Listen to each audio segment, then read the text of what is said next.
नमस्कार दोस्तों, M&C education channel welcomes you all.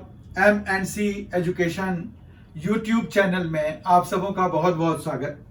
आज के इस क्लास में हम ट्रेंड्स करने जा रहे हैं, जो कि क्वांटिटेटिव एप्टीट्यूड का एक टॉपिक है। और ये टॉपिक जो हम पढ़ते हैं वो हम टाइम, स्पीड एंड डिस्टेंस के अंतर्गत पढ़ते हैं। टाइम, स्पीड एंड डिस्टेंस हमने कर लिया है। उसका वीडियो ऑलरेडी आ चुका है। अगर आपने नहीं देखा है किसी कारणवश तो उसको जरूर देख लीजिए। वहां पर टाइम, स्पीड और डिस्टेंस के बीच में जो रिलेशनशिप है वो क्लियर कट बताया गया है। और साथ में ही हम जो है डिफरेंट फॉर्मूलाज वहां पर डिस्कस कर चुके हैं। उसी का एक पार्ट है ट्रेंड्स। ट्रेंड्स में क्या है, बेसिकली ट्रेंड जो है ये भी टाइम, स्पीड एंड डिस्टेंस का ही पार्ट है। तो इसके भी 3 कंपोनेंट्स हो जाएंगे हमारे पास। तो यहां पर हम ट्रेंड्स को सेपरेटली क्यों पढ़ते हैं? ट्रेंड्स को हम सेपरेटली इसलिए पढ़ते हैं क्योंकि it has got some length. इसकी एक लेंथ होती है, वो फिक्स्ड लेंथ होती है हमारे पास। अब अगर इसको किसी पोल को क्लियर करना है या किसी स्टेशनरी ऑब्जेक्ट को क्लियर करना है तो हमारे पास जो डिस्टेंस कवर्ड होगा वो हम अलग कंसीडर करेंगे, जो कि सिर्फ ट्रेन के स्पीड के, वो ट्रेन के लेंथ के बराबर होगा। लेकिन अगर इसको प्लेटफॉर्म को क्रॉस करना है या किसी पुल को क्रॉस करना है, ब्रिज को क्रॉस करना है, तो इन दैट केस हमें जो है दोनों के लेंथ को कंसीडर करना पड़ेगा। अगर दूसरे ट्रेन को क्रॉस करना है तो उस केस में जो है दोनों ट्रेन के लेंथ को हमें कंसीडर करने की जरूरत होगी। और इसी तरह से हमारा जो ये है कि कंसीडरेशन जो है एवरी टाइम चेंज हो रहा होगा। अगर हम एक स्टेशनरी पोल को क्रॉस कर रहे हैं तो हमारे पास ट्रेन की लेंथ ही होगी खाली, जबकि अगर हम ब्रिज या प्लेटफॉर्म को पार कर रहे हैं या किसी ट्रेन को पार कर रहे हैं, उसमें भी अगर ट्रेन हमारे पास मूव कर रहा है, दूसरा वाला भी और ये भी, दोनों ट्रेन आपस में जो है दोनों ही मूव कर रहे हैं और वो क्रॉस कर रहे हैं, तो उनकी स्पीड का जो है हम क्या करेंगे, कैसे करेंगे, वो सारी चीजें हमें यहां पर सीखना है। तो हमें ट्रेन्स में जैसे आपको बताया कि अगर स्टेशनरी चीज को क्रॉस कर रहा है तब तो सिर्फ एक ही चीज है जो कि मूव कर रहा है, तो हम जो है स्पीड उसी का लेंगे, ऑब्वियस सी बात है। पर अगर दो चीजें हैं, दो ट्रेन्स हैं, दोनों ही मूव कर रहे हैं, तो उस केस में या कोई बंदा है वो जो है भागे जा रहा है, उसको क्रॉस करने में ट्रेन को थोड़ा टाइम ज्यादा लगेगा। तो हम ये कैसे डिसाइड करेंगे कि कितना ज्यादा लगेगा? तो या फिर अगर कोई बंदा ट्रेन की तरफ भाग रहा है, प्लेटफॉर्म पे ट्रेन की तरफ भाग रहा है और ये जो है अपने ट्रेन पे, रेल पे चल रहा है ट्रेन जो है, तो हम जो है वहां पर जो देखेंगे उसको हम क्या कहते हैं? उसको कहते हैं रिलेटिव स्पीड। तो रिलेटिव स्पीड आपको जानना जरूरी है ट्रेन्स के रिलेटेड क्वेश्चंस को सॉल्व करने के लिए। तो रिलेटिव स्पीड क्या होता है? रिलेटिव स्पीड क्या होता है? तो रिलेटिव स्पीड हो जाता है कि हमारे पास जो दोनों की स्पीड का सम या डिफरेंस है, ठीक है। तो ये कैसे हम पता करेंगे कब हमें सम करना है, कब हमें डिफरेंस निकालना है? तो देखिए, रिलेटिव स्पीड हमारे पास है कि अगर दोनों सेम ही डायरेक्शन में जा रहे हैं, अब इसकी स्पीड है x किलोमीटर पर आवर और दूसरे वाले की स्पीड है y किलोमीटर पर आवर, ऐसा हो सकता है। अब अगर ये दोनों सेम ही डायरेक्शन में जा रहे हैं और x की स्पीड ज्यादा है, y की स्पीड कम है, तो रिलेटिव स्पीड इसका जो होगा वो क्या होगा? वो रिलेटिव स्पीड निकलेगा x माइनस वाई और फिर किलोमीटर पर आवर, ठीक है। अगर मान रखिए कि हमारे पास ये आमने सामने जा रहे हैं, तो हमारा जो रिलेटिव स्पीड होगा वो हमारा दोनों का सम होगा। ये x किलोमीटर पर आवर से और ये y किलोमीटर पर आवर से अगर मूव कर रहा है तो हमारे पास जो रिलेटिव स्पीड हो जाएगा वो क्या हो जाएगा, x प्लस y दोनों का सम किलोमीटर पर आवर।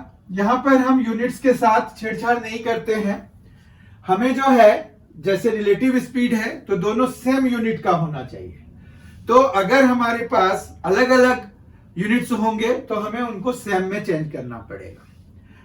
यूजुअली आप देखेंगे कि ये तो स्पीड तो ये किलोमीटर पर आवर में दे देते हैं, लेकिन वो जो लेंथ ऑफ ट्रेन या लेंथ ऑफ प्लेटफॉर्म या लेंथ ऑफ ब्रिजेस ये मीटर्स में दे देते हैं। तो हमें जो है नतीजा ये होता है कि इस किलोमीटर पर आवर को भी मीटर पर सेकंड में चेंज करना होता है, जो कि हमने कंसेप्ट वाला जो वीडियो हमने किया था इससे पहले वाला टाइम स्पीड एंड डिस्टेंस वाला, उसमें जो है आपको वहां पर बताया गया है कि किलोमीटर पर आवर को चेंज करने के लिए हम कौन सा मल्टीप्लाइंग फैक्टर लगाते हैं।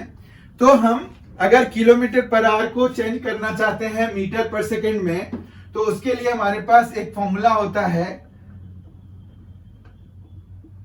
5/18 से आप मल्टीप्लाई करा दीजिए तो ये मीटर पर सेकंड में चेंज हो जाएगा। ठीक है, तो यही है कन्वर्जन फॉर्मूला, ये हमने वहां पर किया हुआ है। तो ये रिलेटिव स्पीड का बड़ा इंपॉर्टेंस है।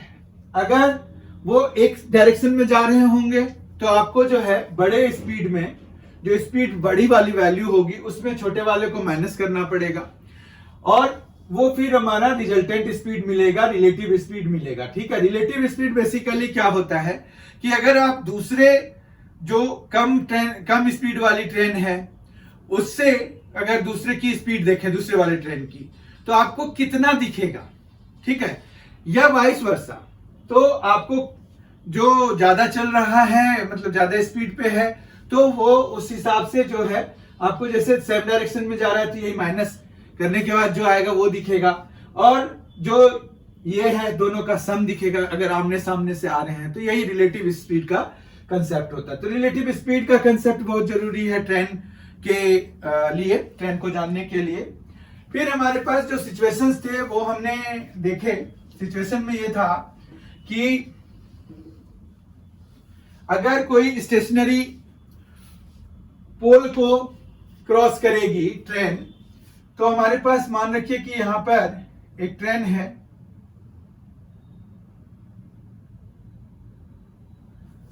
अब ये अगर किसी पोल को क्रॉस कर रही है, ठीक है, तो इसकी जो स्पीड है, स्पीड मान रखिए x किलोमीटर पर आवर है। ठीक है, ये x किलोमीटर पर आवर के स्पीड से चल रही है और इसकी लेंथ जो है हम मान लेते हैं L1, इसकी लेंथ है L1। ठीक है, तो पोल के लेंथ को हम नेग्लिजिबल मान सकते हैं। तो पोल के लेंथ को अगर हम नेग्लिजिबल मानेंगे तो पोल को पूरी तरह से क्लियर कट पार करने में इसको कितना समय लगेगा, जो इसके खुद की लेंथ है। ठीक है, तो हमारे पास यहां पर जो इसका टाइम जो होगा वो हो जाएगा L1/x। ठीक है, ये है कि जब उसको पोल खाली क्रॉस करना है, ये क्या है, पोल है। ठीक है, अब देखिए अगर हमारे पास यही ट्रेन है और यहां पर ये क्या कर रहा है कि इसकी लेंथ जो है L1 ही लेते हैं हम, इसकी speed x kilometre per our ले लेते हैं, और ये अगर किसी ब्रिज को क्रॉस कर रही है, ये ब्रिज है। ठीक है, तो ये ब्रिज को जब क्रॉस करेगी तो ब्रिज की लेंथ भी इसमें काम आएगा, L2। अब ब्रिज तो स्टेशनरी है तो हमारे पास रिजल्टेंट स्पीड जो रिलेटिव स्पीड जो है वो सिर्फ यही x वाला ही काम आएगा। तो हमारे पास जो इसमें टाइम टेकन होगा वो क्या हो जाएगा, L1 प्लस L2/x। ठीक है, इतना टाइम लगेगा। अब वो यूनिट ऑफ टाइम का देखना पड़ेगा कि आपको मीटर पर सेकेंड में अगर चेंज करना है तो फिर यहाँ सेकंड में आएगा आंसर। और अगर आपने किलोमीटर पर आवर में ही सॉल्व कर दिया तो वहां पर ये लेंथ को आपको किलोमीटर में लेना पड़ेगा। तो सेकंड में चेंज करने के लिए, क्योंकि लेंथ जो है जनरली वो मीटर में देते हैं और ये जो स्पीड है वो किलोमीटर पर आवर में दे देते हैं। तो हमेशा ध्यान रखिएगा कि जो यूनिट है वो सेम होना चाहिए। अब जो है यहां पर L1 plus L2 bye X हो गया, इतना टाइम लगेगा। बाकी आपको सेकंड वगैरह के लिए मैंने बता दिया कि टाइम की क्या यूनिट आएगी, वो आपको बहुत कॉन्शियसली देखना पड़ेगा कि क्या है। ठीक है, अब मान रखिए कि यही ट्रेन है, एक दूसरी ट्रेन को क्रॉस कर रही है। ठीक है, इसकी लेंथ है L1 और एक दूसरी ट्रेन है, इसकी लेंथ है L2। ठीक है, L2 इसकी लेंथ हो गई। ये जो है x किलोमीटर पर आवर, ये और ये जो है y किलोमीटर पर आवर। ठीक है, दोनों जो है क्या कर रहे हैं, एक ही डायरेक्शन में जा रहे हैं, दोनों की डायरेक्शन जो है सेम है, ये देखिए। ठीक है, तो अभी बताया था आपको कि रिजल्टेंट स्पीड हमें लेना होता है। तो इस केस में जब अगर आपको टाइम निकालना होगा तो आप दोनों के लेंथ को ऐड कराएंगे, L1 प्लस L2 आएगा आपके पास, जबकि रिलेटिव स्पीड जो है हमारा x माइनस वाई हो जाएगा। और इतना सेकेंड या इतना आवर, डिपेंडिंग अपॉन कि आप किस यूनिट में डील कर रहे हैं उसके हिसाब से बनेगा। ठीक है, और अगर लास्ट केस ये है कि आपके पास दो ट्रेन हैं, एक जो है ये L1 है लेंथ इसकी, दूसरे ट्रेन की भी लेंथ है L2,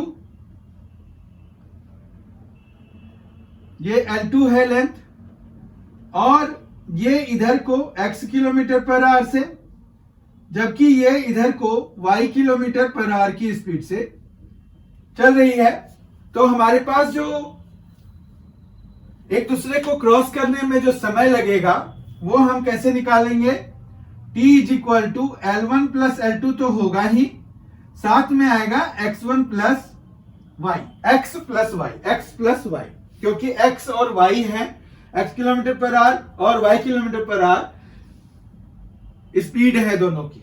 तो ये हमारा मेन फंडामेंटल इसमें चलता है। अच्छे से समझ में आ गया होगा मुझे लग रहा है।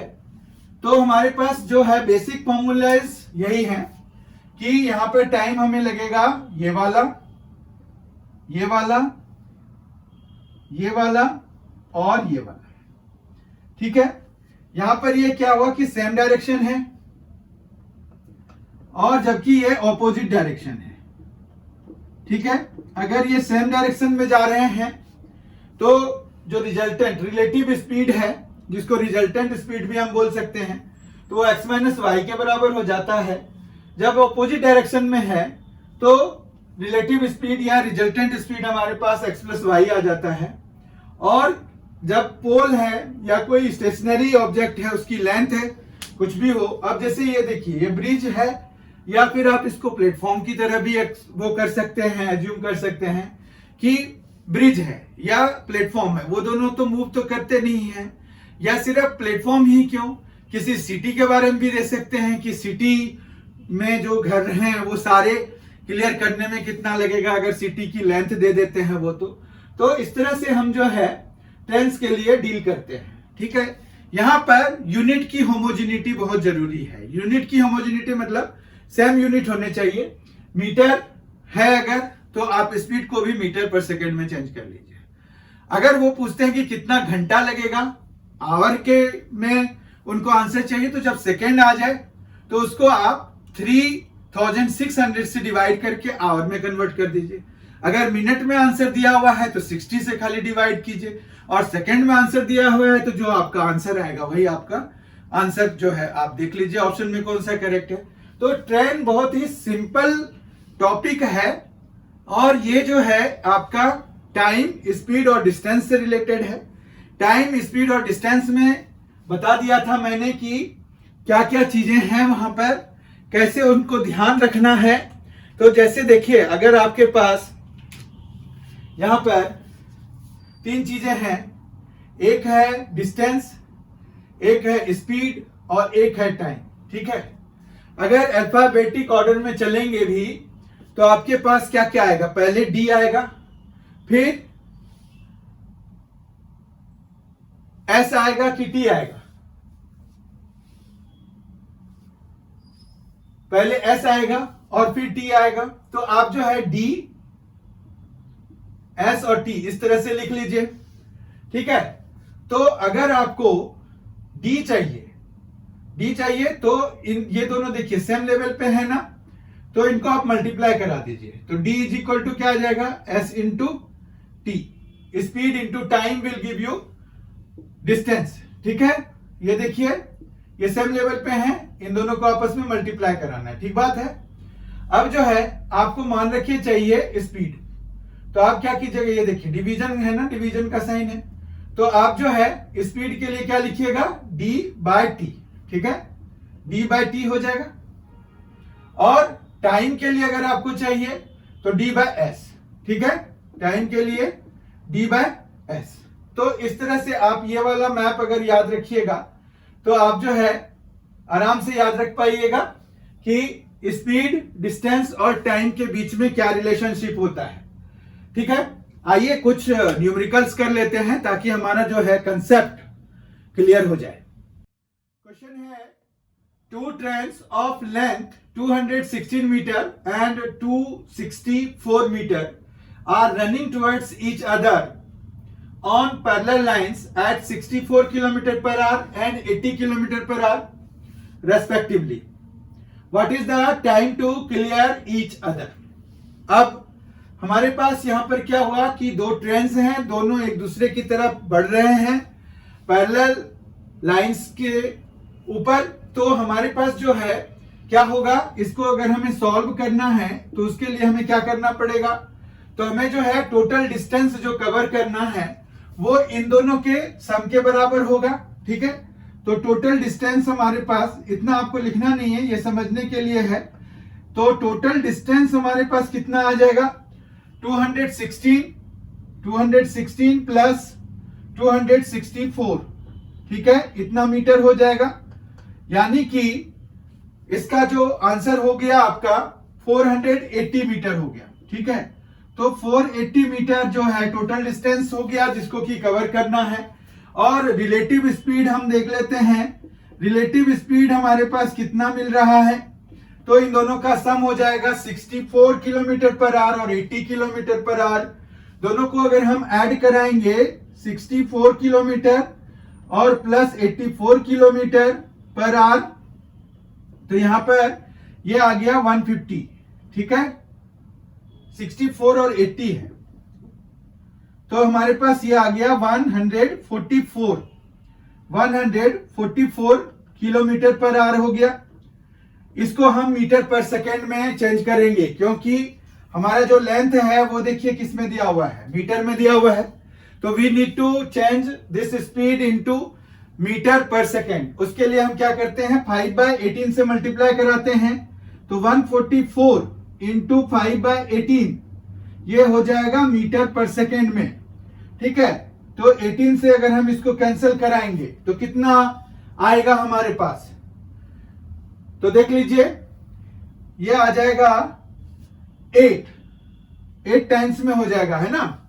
तो हमारे पास ये आ जाएगा 40 metre per second, 40 metre per second हो गया। अब जो है टाइम टेकन हमारे पास, टाइम टू क्लियर, वो आ जाएगा total distance by relative speed. ठीक है, total distance by relative speed, relative speed कितना हो गया, टोटल डिस्टेंस है 480 मीटर और अपॉन में 40 मीटर पर सेकेंड है। यूनिट आप मत लिखिए, आप जो है सीधा सीधा इसको सॉल्व कीजिए। ये देखिए ये आ गया 12, तो 12 सेकेंड्स लगेगा क्रॉस करने में एक दूसरे को, अगर ये केस दिया हुआ है आपको तो। अगला क्वेश्चन है, A 240 meter long train traveling at 36 km per hour clears a 600 meter long platform in how much time? हमें टाइम निकालना है। टाइम के लिए हम क्या करेंगे? टाइम के लिए हमें डिस्टेंस बाय स्पीड लिखना पड़ेगा। आप याद कीजिए, अभी बताया गया था आपको, यहां पर d है, यहां पर s है, यहां पर t है, ठीक है। ये अल्फाबेटिक ऑर्डर में आते हैं। तो हमारे पास टाइम निकालना है अगर, तो d बाय s करना पड़ेगा, ठीक है। तो हम जो है यहां पर d बाय s करेंगे। तो डिस्टेंस हमारे पास जितना इसका लेंथ है वही लेना पड़ेगा और प्लेटफॉर्म की लेंथ को ऐड करना पड़ेगा इसमें। तो टोटल लेंथ हमारे पास कितना आ गया? 840 मीटर्स और अपॉन में हमें 36 किलोमीटर पर आवर है। आपको बताया गया है कि यूनिट सेम होना चाहिए, तो 5/18 कर दीजिए। तो 18 2 जा हो गया, 2 5 जा 10 हो गया, 1 0 काट दीजिए। तो 84 सेकेंड्स हो जाएगा। यहां पर 84 सेकेंड्स आ गया। अब अगर 84 सेकेंड्स आंसर में है, ऑप्शन में है, तो आप मार्क कर दीजिए। अगर नहीं है तो इसको हम और क्या लिख सकते हैं? इसको हम लिख सकते हैं 1 मिनट और 24 सेकेंड्स लिख सकते हैं, ठीक है। तो हम जो है अगर 1 मिनट 24 सेकेंड्स आंसर में दिया हुआ है तो वो ऑप्शन आप देख लीजिए। तो it depends upon the options also, पर तरीका यही है। हमने टोटल डिस्टेंस निकाला, इसको और इसको दोनों को हमने ऐड कर दिया, ठीक है, और डिवाइड करा दिया किससे? इसके स्पीड से। ये जो है स्पीड है, इससे डिवाइड करा दिया, लेकिन इसको हमने मीटर पर सेकेंड में चेंज कर दिया। तो 5/18 से हम जब करते हैं तो ये जो है मीटर पर सेकेंड में चेंज हो जाता है। तो बहुत अच्छे से समझ में आ गया होगा कि एक्चुअली यहां पर हो क्या रहा है। अगला क्वेश्चन देखते हैं। अगला क्वेश्चन जो है ये बहुत ही इंपॉर्टेंट है। अगर आप देखिए तो ये आपको कहीं दिख भी जाएगा।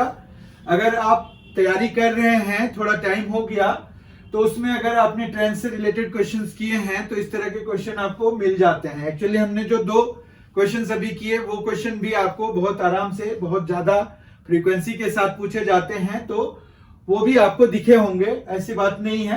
पर ये क्वेश्चन और इंपॉर्टेंट हो जाता है क्योंकि इसकी डिफिकल्टी लेवल उन दोनों क्वेश्चंस के कंपैरिजन में थोड़ा ज्यादा है। देखिए कैसे। 2 trains of length 150 metre and 250 metre run on parallel lines. When they run in same direction, time taken to clear each other is 20 seconds. And when they run in opposite direction, they take 5 seconds to clear each other. Find the speeds of the 2 trains. अब हम पहले वाले train की speed जो है अगर मान लें x किलोमीटर पर आवर और सेकेंड वाले की मान लें y किलोमीटर पर आवर, ठीक है, या फिर मीटर पर सेकेंड ही मान लेते हैं, कोई दिक्कत नहीं है क्योंकि हमारे पास यहाँ पर मीटर और सेकंड में ही आंसर दिए हुए हैं। तो हम जो है स्पीड को मीटर पर सेकंड में मान रहे हैं। दोनों की यूनिट जो है हमने मीटर पर सेकंड लिया हुआ है। पहले वाले का x ले लिया, दूसरे वाले का y ले लिया। x मीटर पर सेकंड, y मीटर पर सेकंड, ठीक है। अब जो है जब वो सेम डायरेक्शन में जाएंगे तो हमने भी देखा था रिलेटिव स्पीड क्या होता है। तो हमारे पास जो है एनीवेज जो 2 ट्रेन्स हैं मूव कर रहे हैं, तो हमारे पास दोनों की लेंथ ऐड होगी, ठीक है। तो हम इन दोनों लेंथ्स को ऐड करेंगे तो हमारे पास आ गया, दोनों को ऐड करके कितना आ गया? 400 मीटर्स, ठीक है, 400 मीटर्स आ गया। अब ये कह रहे हैं कि क्लियर करने में कितना लग रहा है? 20 सेकेंड्स लग रहा है।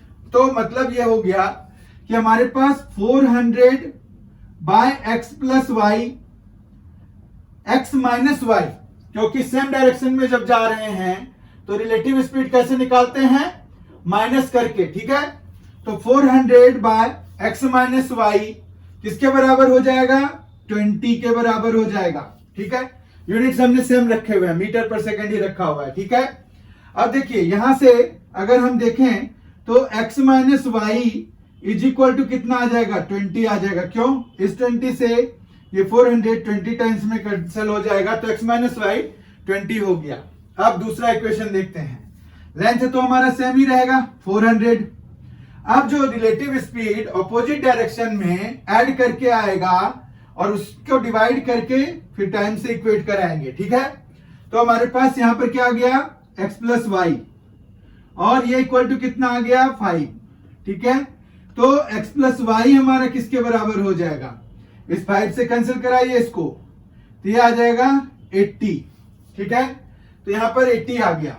अब जो है दो लीनियर इक्वेशंस मिल गए आपको। लीनियर इक्वेशन की भी वीडियो आ चुकी है कंसेप्ट वाली, तो उसको सॉल्व करने के लिए हमारे पास बहुत सारे मेथड्स हैं। यहां पर अगर आप देखिए तो y के कोफिशिएंट्स सेम ही हैं, लेकिन उनके साइन ऑपोजिट हैं, तो आप डायरेक्टली अगर ऐड करा देंगे तो ये y कैंसिल हो जाएगा। तो यहां पर कितना आ जाएगा 2x इज इक्वल टू दोनों का सम मतलब 100। ठीक है, तो x इज इक्वल टू कितना आ गया 50। तो पहले वाले की स्पीड आ गई 50 मीटर पर सेकेंड। y की वैल्यू निकालनी है, किसी में भी डाल दीजिए। तो y इज इक्वल टू यहां पर कितना आ जाएगा, अगर x 50 है तो y 30 होगा, तभी ये 20 हो जाएगा। तो y is equal to 30 metre per second. ठीक है, किस तरह से फटाफट आंसर निकालते हैं ये आप देख लीजिए, सीख लीजिए अच्छे तरीके से। अब उन्होंने अगर स्पीड किलोमीटर पर आवर में दिया होगा तो क्या करेंगे, तो फिर मीटर पर सेकेंड को हम किलोमीटर पर आवर में चेंज कर देंगे। उसके लिए हम क्या करते हैं, अगर आपके पास 50 मीटर पर सेकेंड दिया हुआ है तो 50 मीटर पर सेकेंड है पहले वाली की स्पीड, इसको हमें किलोमीटर में चेंज करना है, किलोमीटर पर आवर में चेंज करना है, तो हम इसको 18/5 से मल्टीप्लाई करा देंगे, 18/5 से। ठीक है, तो ये हमारा आ जाएगा 180 और किलोमीटर पर आवर। ठीक है, तो 180 किलोमीटर पर आवर हो गई पहले वाले की स्पीड। और दूसरे वाले की स्पीड के लिए भी हम ऐसा ही काम करेंगे, 30 मीटर पर सेकेंड को हम 18/5 से मल्टीप्लाई करा देंगे किलोमीटर पर आवर में चेंज करने के लिए। तो हमारे पास यहां पर आ जाएगा 108 किलोमीटर पर आवर। ठीक है, तो दूसरे वाले की स्पीड हो जाएगी 108 kilometre per our. I hope आज जो भी हमने ट्रेन से रिलेटेड कंसेप्ट्स डिस्कस किए वो सारे आपको अच्छे से समझ में आ गए होंगे। अगर कहीं पर कुछ दिक्कत आई है तो आप कमेंट बॉक्स में जरूर लिखिए, हम ग्रेटर अटेंशन दे करके उसको सॉल्व करके आपको आप तक पहुंचाने की कोशिश करेंगे। हमारा प्रयास यही है कि हम जो है आपके तैयारी में मदद कर पाए। अगर आपने MNC एजुकेशन चैनल को सब्सक्राइब नहीं किया है तो जरूर कर लीजिए, और साथ ही बेल आइकन भी प्रेस कर लीजिए। बहुत ही जल्द हम अगले वीडियो के साथ मिलेंगे। Thank you so much, thanks a lot.